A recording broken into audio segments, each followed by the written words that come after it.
Now, one thing that a lot of fans will agree about is the fact that they really do believe that Qui Gon Jinn deserved a lot more screen time in the prequel trilogy, and that Liam Neeson had so much more to offer for the character in the Star Wars prequel trilogy by George Lucas.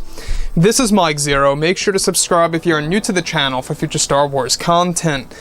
Now, though we saw the death of Qui Gon Jinn pretty much as an essential piece of Kenobi's character growth in Episode 1 to becoming Anakin Skywalker's master eventually, it was also a moment in time in which fans began to realize that Lucas could have really done so much more with Qui Gon Jinn if he really wanted to in Episode 2, Attack of the Clones. But I digress. What's really exciting has all to do with the future of Star Wars and exactly what's happening with, Disney, Lucasfilm, Jon Favreau, Dave Filoni, and others out there behind the scenes working on many different projects that's going to all interconnect with each other to make up this new expanded universe. Now, with that being said, of course, what's really exciting all has to do with the character of Qui Gon Jinn.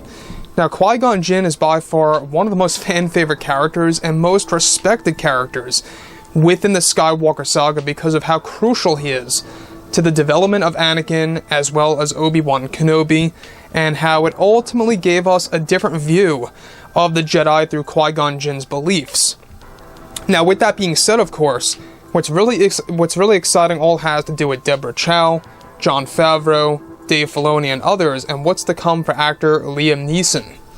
Now, specifically now that The Mandalorian Season 3 is currently in the works, Disney and Lucasfilm are busy developing their new projects for the universe moving ahead. It's described that Deborah Chow and Jon Favreau have been in the talks with actor Liam Neeson to return for the role of Qui Gon Jinn in the Kenobi TV series that they are looking to release sometime in 2022 for Disney+.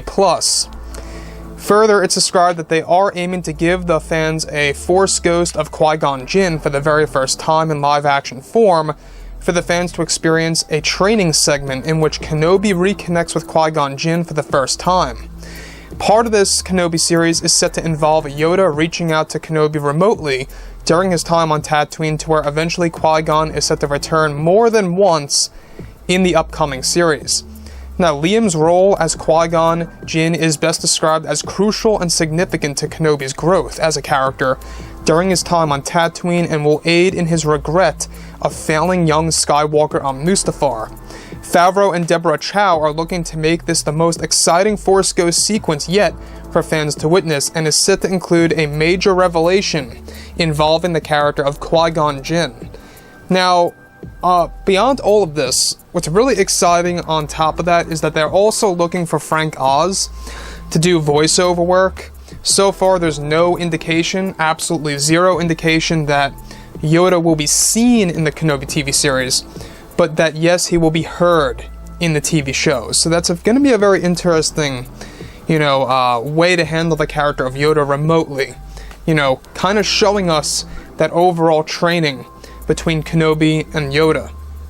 Again, this is all picking up from the very end of Revenge of the Sith, where Yoda tells Kenobi that he will teach him how to reconnect with his old master Qui-Gon on Tatooine.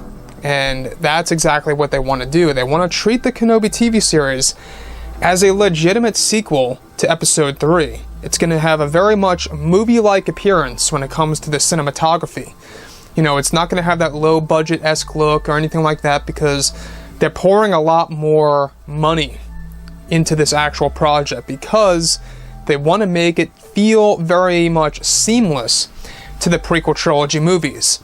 It's almost like an Episode 3.5, if you will, that's going to serve as a nice bridge between Sith and A New Hope.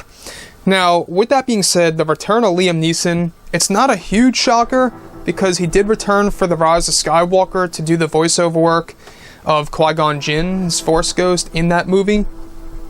But the fact that they are getting Liam Neeson back, visually speaking, in live-action form to show us exactly what the Force Ghost of Qui-Gon is going to look like in this show is going to be a major addition to the history of the franchise.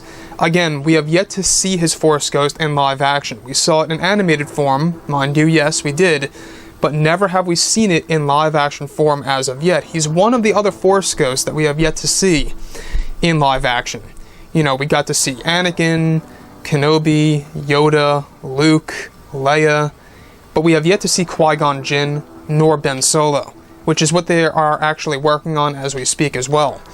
So, like I say, I mean, I think that obviously things are really shaping up for the better for Star Wars. I'm really curious as to what this major revelation of Qui-Gon is going to be in the Kenobi TV series and what that's really going to have in store for the fans. So, yeah, like I've said before in the past, guys, I think that Liam is going to nail it in this TV show. Obviously, Deborah Chow knows what she's doing. She wants to respect the character. In fact, it was, you know, her idea as well as Jon Favreau's to bring back Hayden Christensen in the mix. So yeah, like I said, you know, drop a comment below. Let me know what you think about all this in the comments, and if you guys did enjoy the content for today, do make sure to drop a thumbs up on this video to support the channel. I thank you all so very much for the kind support, and I'll catch you guys next time.